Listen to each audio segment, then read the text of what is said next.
Estamos de vuelta aquí, miércoles de Rocadictos, su programa de Ciencias de la Tierra que hacemos con todo el cariño el Departamento de Geología, Geofísica y el CR2 de la Facultad de Ciencias Físicas y Matemáticas de la Universidad de Chile. Está con nosotros ahora Linda Daniele. Ella es doctora en hidrogeología de la Universidad de Almería, España. Sus temas de investigación comprenden la hidrogeología, como la hidrogeoquímica, las simulaciones geoquímicas y los modelos de transporte reactivos. Actualmente ella es académica de nuestro Departamento de Geología de la Facultad de Ciencias Físicas y Matemáticas de la Universidad de Chile, pero también investigadora del Centro de Excelencia en Geotermia de los Andes, CEGA, del Núcleo Milenio Trazadores de Metales y directora alterna del consorcio CAPTA. Linda, ¿cómo estás? Muy bien, gracias, buenas tardes. Solo para ponernos a tono un poco, ¿qué son la hidrogeoquímica y los modelos de transporte reactivo? Porque yo lo digo, pero no lo entiendo. Bueno, la hidrogeoquímica es la ciencia, la rama de la hidrogeología que estudia la calidad del agua subterránea. Entonces, claro, automáticamente todos los posibles usos, todos los contaminantes, todas las sustancias que de manera natural o antrópica entran en el agua. Y los modelos de transporte reactivo son una herramienta, más bien, que sirve para reproducir justamente estos procesos que dan origen a la química del agua. Son herramientas numéricas de simulación que nos permiten reproducir lo que vemos en la naturaleza en una computadora. Ahí suena mucho más claro, ¿qué quieres que te diga?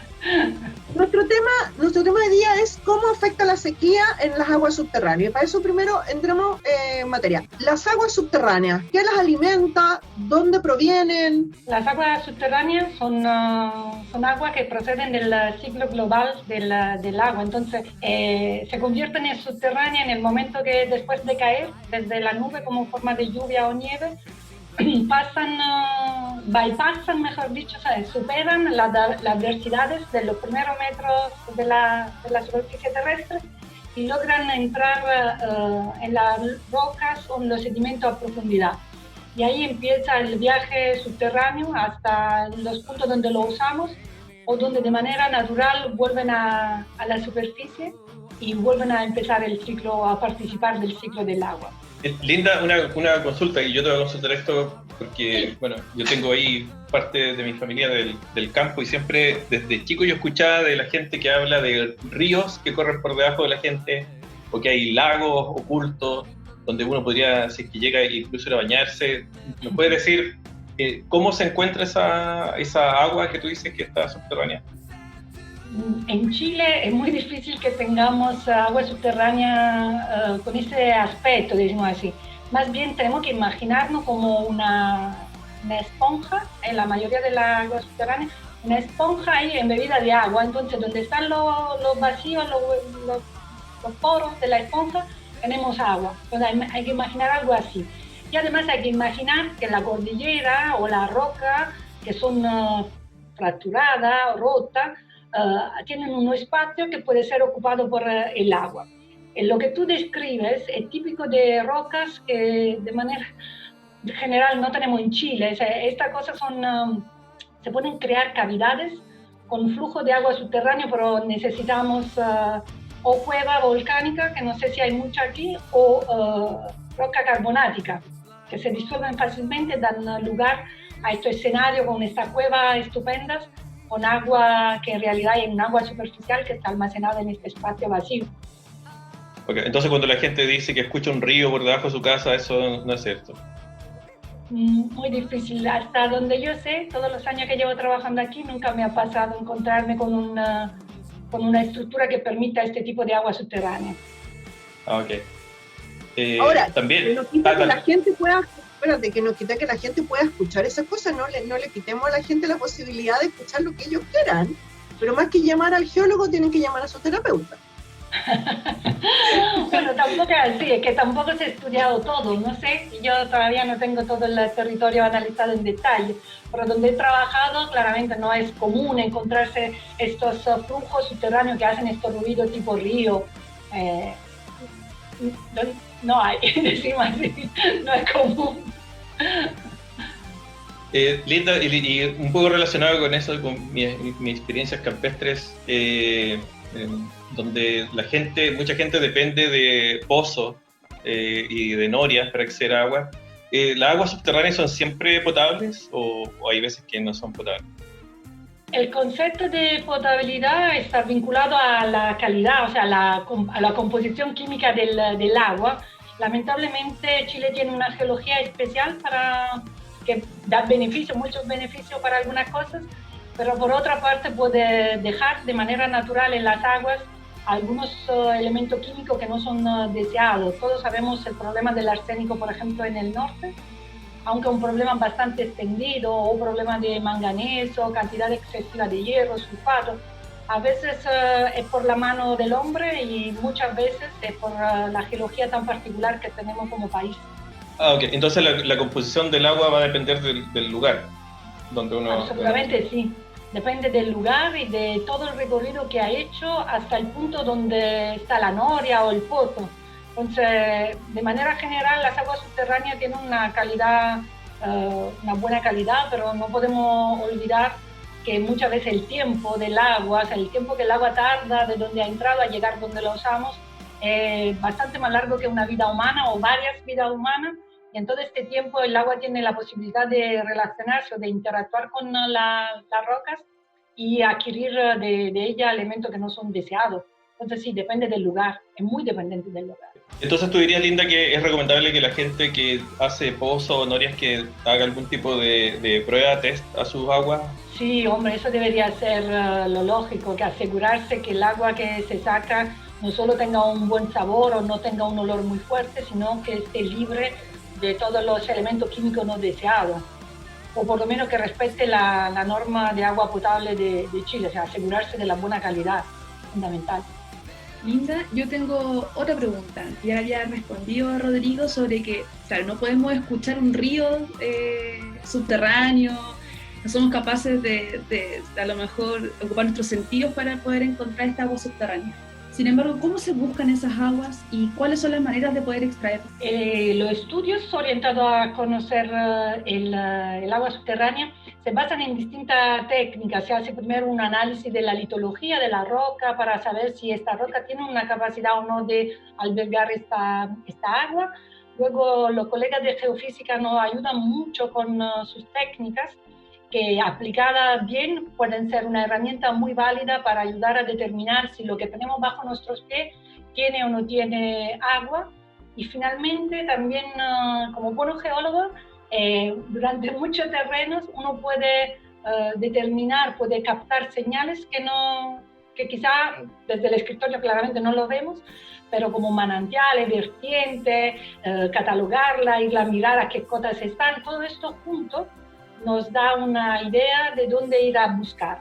Una vez que tengamos esta idea, si el agua es muy profunda o está a una profundidad relativa, tenemos que perforar, o sea, se tiene que realizar una captación y si tenemos muchísima suerte, podemos encontrar agua con una presión muy elevada, entonces no tendríamos necesidad de energía, porque el agua saldría a la superficie sola, pero la mayoría de las veces esta suerte no la tenemos, entonces el pozo, el sondaje que se dice, tenemos que equiparlo con una bomba que es capaz de succionar el agua de la roca y ponerla a nuestra disposición en superficie.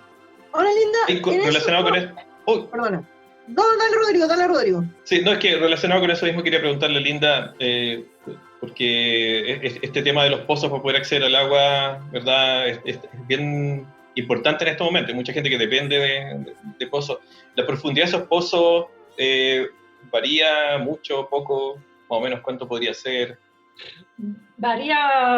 Puede variar mucho, depende de dónde estamos, también las situaciones de Chile del Norte es distinta de Chile Central y del Sur, pero en general todavía no hemos, al menos que yo sepa, la información que yo manejo, las profundidades son relativamente, para mi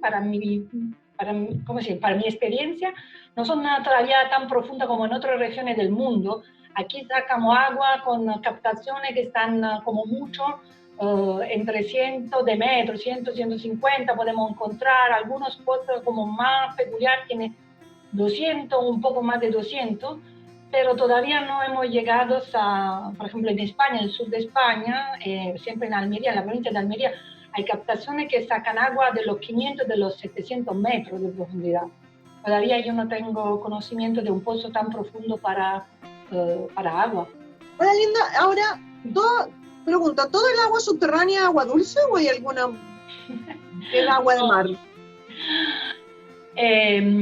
Mira, por ejemplo, en el norte, con los grandes acuíferos que tenemos, la Pampa del Tamarugal, el agua en general tiene un contenido de sales elevado, o por ejemplo las aguas subterráneas que están asociadas al altiplano, a los salares, de manera natural contienen bastante sales o mucho más sales que otras aguas, como por ejemplo la que podemos encontrar en los acuíferos de Chile Central, en la Concagua, la parte alta de la Concagua, San Felipe, los Andes o en la región metropolitana.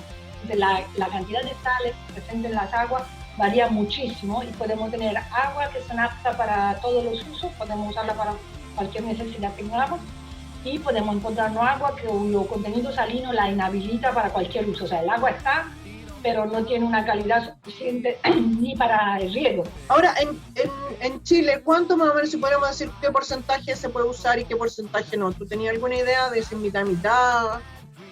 No tengo este dato a mano, pero en general claramente se va a perforar o se va a buscar un agua de buena calidad. Entonces el éxito, yo me imagino que el porcentaje de éxito positivo es elevado. Puede encontrarte con alguna peculiaridad geológica que se transforma luego en una peculiaridad de la calidad del agua, pero no es muy común. Por ejemplo, en la costa hay que vigilar también la calidad del agua subterránea, porque de manera natural o antrópica, por nuestro uso, puede entrar agua de mar dentro del acuífero, entonces de repente de tener un agua buena pasamos a tener un agua muy salina. Bueno, tengo muchas preguntas sobre el agua, tú sabes, a mí todo me interesa, pero antes tenemos que ir a la pausa de publicidad de la radio y Macarena nos tiene que decir algo. Así es, Claudia. Te cuento que los profesionales del Núcleo de Geofísica Aplicada de la Universidad de Chile crean soluciones geofísicas innovadoras y de alto nivel científico-técnico para difundir su uso y aplicación en el sector productivo y de servicios de ámbito público y privado. Escriba a nga@ngachile.cl para conocer más o cotizar servicios. Núcleo de Geofísica Aplicada, transformando la geofísica y la creatividad en valor. Vamos a la pausa y ya volvemos acá en Rocadictos.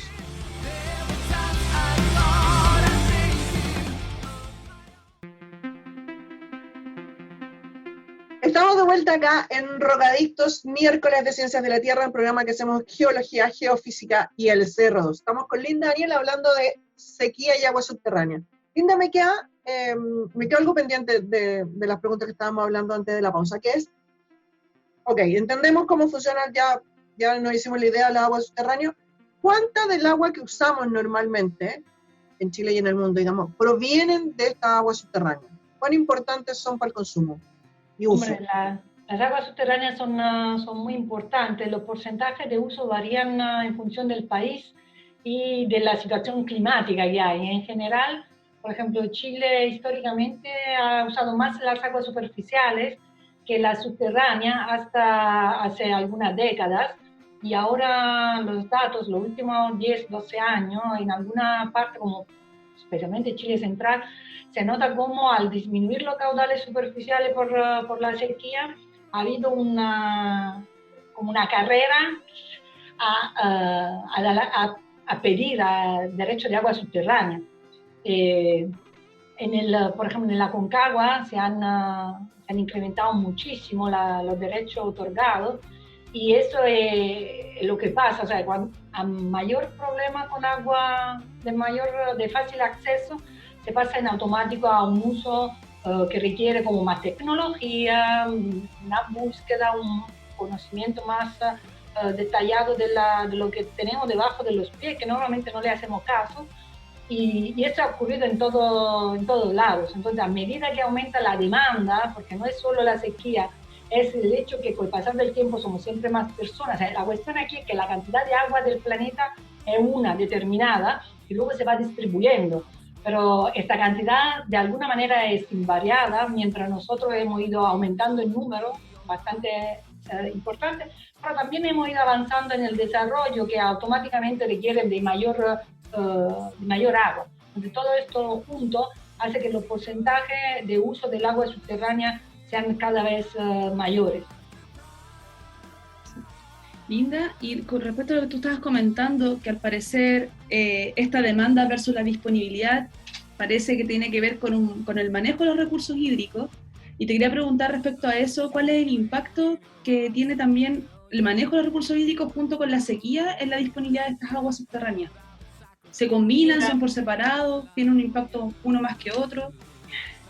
Es que en general el agua subterránea, el agua superficial tienen un vínculo muy estrecho, y la gestión es uno de los problemas, pero claramente el primer problema, o si queremos decirlo quizá la cosa más apremiante y necesaria, es conocer también en detalle lo que tenemos.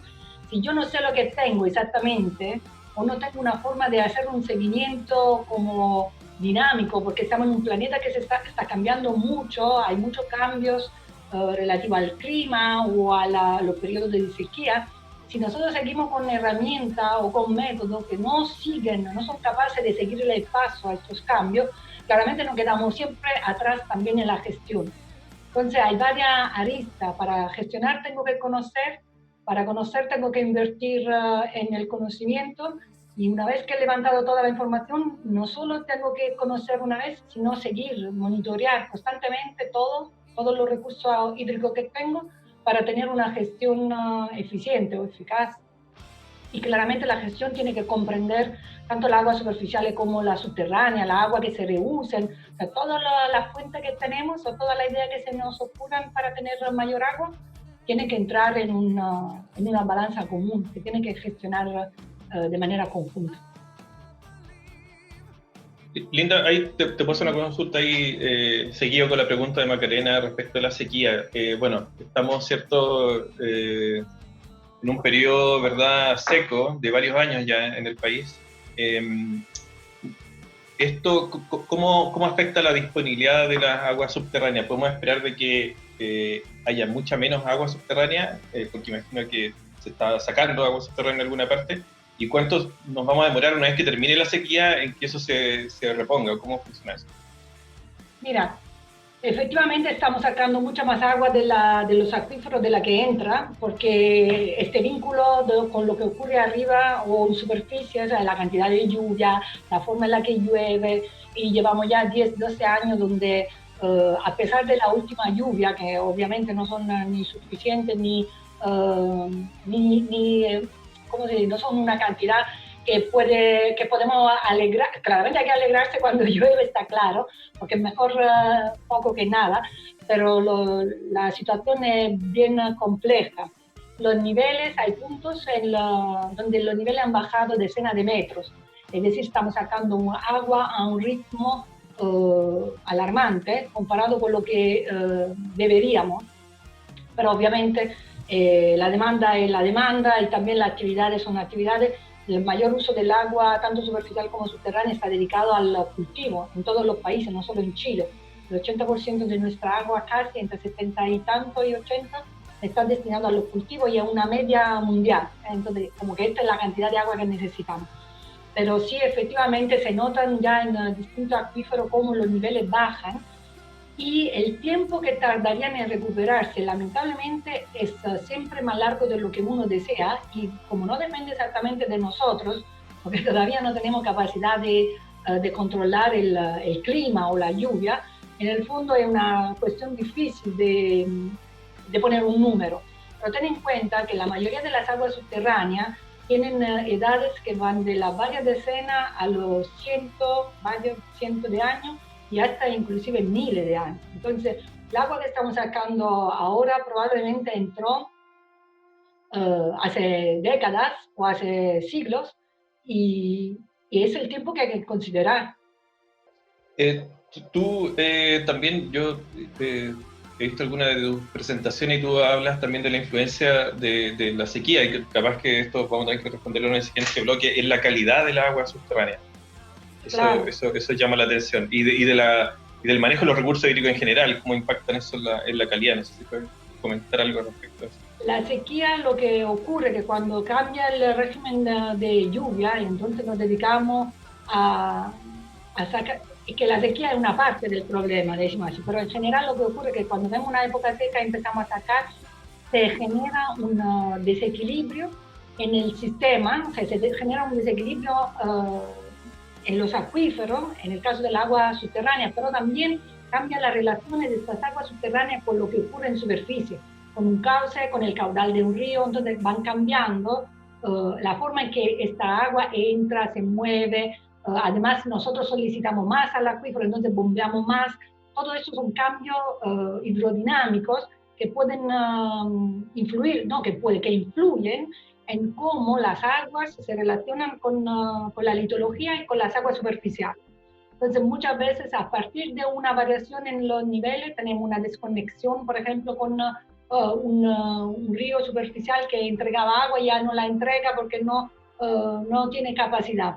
Y a partir de ahí, cuando bombeamos más, aceleramos, pedimos agua, cambiando la velocidad de los flujos, y en este cambio de velocidad cambian los tiempos con los que el agua está en el reservorio. Muchas veces acudimos, tendemos a profundizar, cuando tenemos una bajada de nivel, pues no se ha quedado seco el pozo, pues vamos 10 metros más abajo, 20 metros más abajo. Entonces pasamos de captar flujos que son como más locales a flujos regionales que normalmente son más salinos. Entonces hay un empobrecimiento de la calidad. Me parece todo súper interesante, quiero encontrar dónde hay agua, y tú me hables y yo pienso en esos monitos animados con el palito, y tengo muchas preguntas, pero ahora tenemos que ir a la segunda canción, pero antes te voy a contar que si tú o alguien en su casa tiene dudas sobre si hay más o menos agua de la que creemos, que quiere saber qué edad tiene el agua que usamos, estos resultados pueden ser conocidos en la investigación hidrogeológica que responde la interrogante en el video Agua en rocas fracturadas, disponible en el canal de YouTube del Centro de Excelencia en Geotermia de los Andes, @SEGAGeotermia. Conocer la disponibilidad del agua en el territorio, conocer la disponibilidad del agua en el territorio nos ayuda a cuidar y hacer un buen uso de ese elemento. Así que para que usted sepa cómo cuidarla. Ahora vamos a la segunda canción del día, que hoy día estamos con puras mujeres, Linda, y vamos con John Stone, Clean Water. Estamos de vuelta acá en el último bloque de Rocadictos, cómo se nos pasa el tiempo volando en este programa maravilloso que hacemos, y lo digo yo porque lo hago con los chicos, con la Macarena, Rodrigo, Daniel y la Vale, que hacemos con todo el cariño el Departamento de Geología, Geofísica y el CR2. Rodrigo, tú tenías una pregunta pendiente para Linda. Sí, un poco de lo que estábamos hablando en el bloque anterior, y era una pregunta bien corta, que es esto de la recarga artificial de los acuíferos. Si eso se podría considerar como una solución de corto o mediano plazo. Como todas las soluciones que se quieren aplicar, uno de los primeros problemas es encontrar la fuente de agua a recargar. Es decir, yo puedo crear la estructura o implementar zonas donde esto se favorezca. Sin embargo, si no tengo con qué recargar, es como si construyo una represa y luego no llueve y no tengo agua para almacenar. Entonces requiere también de estrategia a nivel nacional o regional que evalúen de la mejor manera cuál es la solución mejor para cada una de las cuencas que tenemos. Chile es un país muy diferente, requiere soluciones diferentes, pero frente a la escasez de agua o a la necesidad de agua de una determinada calidad, no hay una solución. Normalmente deberíamos, como país, hacer frente a estos problemas con un abanico de soluciones que nos permitan tener un plan A, B, C y D, porque, como decía al principio, estamos en un mundo cambiante, en un mundo dinámico, y estas dinámicas son aceleradas, no siempre van en la dirección que deseamos. Entonces hay que estar preparados para los distintos escenarios que puedan presentarse, o deberíamos estar preparados para eso. Linda, y desde el área más social, ¿qué consecuencias puede traer la escasez o la baja calidad de las aguas subterráneas a la comunidad? ¿Tú lo has visto en muchas experiencias de investigación o lo que se sabe, cómo afecta? Hombre, hay muchos estudios sobre los efectos sociales de la ausencia o de la escasez de agua. En algunos países tiene hasta un componente de género muy marcado. En África, en la India, normalmente en la casa más pobre son las mujeres y los niños los que se dedican a ir a por agua, muchas veces caminando durante horas, y eso aleja, por ejemplo, a las niñas de la escuela. Hay una componente social. Sin llegar a estas situaciones quizás tan dramáticas, no disponer de agua o del agua suficiente en una casa influye sobre la calidad de la vida de estas personas. Entonces, hay estudios también que hablan de la cantidad que deberíamos tener. En el fondo, entre todo, entre lo que tenemos y lo que no tenemos de agua, tendríamos que desarrollar una empatía hacia lo que tienen menos, porque vivir sin agua es vivir con muchas restricciones de hábito cotidiano, y en automático se reflejan en nuestra forma de ser y en nuestra forma de relacionarnos también con los demás. Es un efecto que es impactante ver cómo la gente que no tiene agua, por ejemplo, ahora que estamos con la pandemia, el agua, una vez más, es una solución al problema. Pedir a la gente que no tiene agua para beber o para lavarse, de lavarse constantemente las manos cuando tiene unos pocos litros diarios, es pedir un esfuerzo muy grande que quizás no pueden ni alcanzar a hacerlo. Entonces sí que influye, tiene un impacto social muy, muy fuerte en la vida de las personas no tener agua o no disponer del agua suficiente. Y aquí en Chile todavía tenemos mucha gente que depende de agua que se reparte en camiones, que eso es algo bien serio. Sí, no es un problema menor, es una realidad que también muchos de la comunidad que viven de esta camión aljibe tienen una cantidad de agua que no es suficiente para una calidad de vida adecuada a los estándares actuales. Las soluciones se tienen que pensar de alguna manera para ellos, pero esas son las personas que se convierten en vulnerables desde un punto de vista social, también de la salud, de los hábitos de higiene que puedan tener, pero no porque quieran, es porque tienen esa condición, claramente. Es un problema importante. Bien, también en el tema social, según tú, ¿qué medidas requiere o debiera tomar Chile, digamos, para garantizar la sustentabilidad de todos los recursos hídricos? La sustentabilidad de manera general significa que podamos usar los recursos que necesitamos pensando también a lo que vienen de alguna manera. Y una vez más todo esto pasa por tener un control de lo que tenemos, un conocimiento profundo, no solo de la cantidad, sino de la calidad, de cómo funcionan nuestros recursos hídricos, de dónde vienen, dónde exactamente se generan estas aguas que luego son subterráneas. Por ejemplo, el rol de la cordillera principal en las aguas subterráneas es relevante y muy poco estudiado, porque siempre se ha hecho énfasis en que la nieve, por ejemplo, contribuyen a los caudales de los ríos, pero estudios recientes hablan de la importancia de esta parte del país que no tenemos todavía controlada al detalle y que quizás sería un buen punto para empezar. Además de tener una unificación de los criterios, de la gestión, de la norma, siempre hay cosas que se pueden hacer. El espectro de la actuación es múltiple, o sea, no se puede abarcar el problema solo con una especialidad o desde una sola solución o un punto de vista. En el fondo se trata de involucrar a todos, la autoridad, la ciudadanía, los investigadores, para que se llegue a no a un acuerdo, pero sí a un acuerdo en el fondo sobre qué se puede hacer, qué no se puede hacer, de manera clara, cuánta agua tenemos, cuánta no tenemos para cada cosa que tenemos que hacer o cada actividad industrial o desarrollo del país. Y una vez que se llega a un acuerdo, que no es fácil de llegar, quizás podamos pensar en una gestión que sea sustentable. Pero claramente si cada uno rema hacia su propia dirección, va a ser difícil conseguirlo. Bueno, pero tenemos una medida, perdón, la última, pero tenemos una medida, Linda, acerca de cuánta agua tenemos, las tasas de recarga y esas cosas, como para tener una línea base para poder tener esa discusión. Se tiene una idea general actualmente se ha hecho también una actualización del balance hídrico nacional, pero con respecto a la recarga en particular, hemos tenido que usar unos métodos indirectos, o sea, hemos tenido que usar las aguas superficiales, que son mejor controladas y estudiadas, para estimar también un poco lo que ocurre abajo. Los volúmenes exactos no lo conocemos, porque no conocemos tampoco toda la geometría y el funcionamiento de los acuíferos que tenemos. Bueno, yo ahí también quería decir que me parece terrible esta cosa que el agua sigue siendo un tema social cuando debería ser algo tan básico para todos. Pero ojalá que de aquí a poco en Chile y en el mundo, en verdad, se solucione. Lo bueno es que quedan cosas por hacer y entre todos la podemos empezar a hacer. No hay un mensaje negativo, el mensaje tiene que ser positivo. Chile es un país de personas activas, jóvenes, que se pueden hacer muchas cosas, empezar a dar los primeros pasos para que se pueda conseguir. Bueno, a cuidar el agua.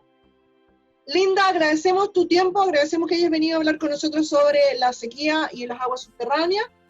Y por favor, si tú tienes algún saludo que mandar, alguna recomendación, estos son tus segundos de uso personal. Gracias. Bueno, yo agradezco la invitación y la recomendación es involucrarse todo y tomar conciencia de la cantidad de agua que usamos a diario para que pensemos también en lo que no tienen. Entonces, con un uso consciente, quizá entre todos podemos mejorar el futuro que nos espera. Pero el mensaje tiene que ser positivo. Se puede y podemos hacerlo. Buenísimo, muchas gracias. Rodrigo, ¿tu recomendación? Sí, mira, 50 películas, talleres y clases magistrales incluirá la 10ª versión del festival FemCine. Esta actividad, cuyo objetivo es divulgar el cine realizado por mujeres, se realizará hasta el 9 de agosto en el sitio web tv.festhome.com. Si ustedes entran a ese sitio, que estaremos divulgando por nuestras redes sociales, sale inmediatamente ahí un link para poder ver el festival. Gracias. Maca. Sí, Claudia, tengo que contarles un anuncio de una recomendación sobre música y les quiero contar que desde este viernes 7 hasta el 28 de agosto se realizará el segundo ciclo de música electrónica M-Live. El espacio está organizado por el Centro Cultural Matucana 100 y se va a transmitir en línea a partir de las 22 horas y de forma gratuita por el canal de YouTube de Matucana 100 y nosotros lo vamos a compartir también en nuestras redes sociales. Así es, todo atento al Facebook. Y por último, buscar soluciones innovadoras para reducir la pobreza energética, el objetivo del concurso abierto Desafío Inclusión Energética. Esta iniciativa está dirigida a las MIPYMES, universidades, instituciones de formación técnica, instituciones sin fines de lucro y personas naturales. Quienes deseen participar deben ingresar al sitio inclusionenergetica.com o escribir a contacto@inclusionenergetica.com. Con estas recomendaciones terminamos el Rocadictos del día de hoy y los dejamos invitadísimos para la próxima semana porque vamos a hablar sobre redes de observación sismológica. Cualquier cosa entre medio, mantenga su distancia social, lávese las manos con el agua que pueda y que tenga y nos vemos la próxima semana. Gracias, chicos. Gracias, Linda. Que estén muy bien. Gracias, Claudia. Chao, chao a todos. Linda, Cuídense. chao.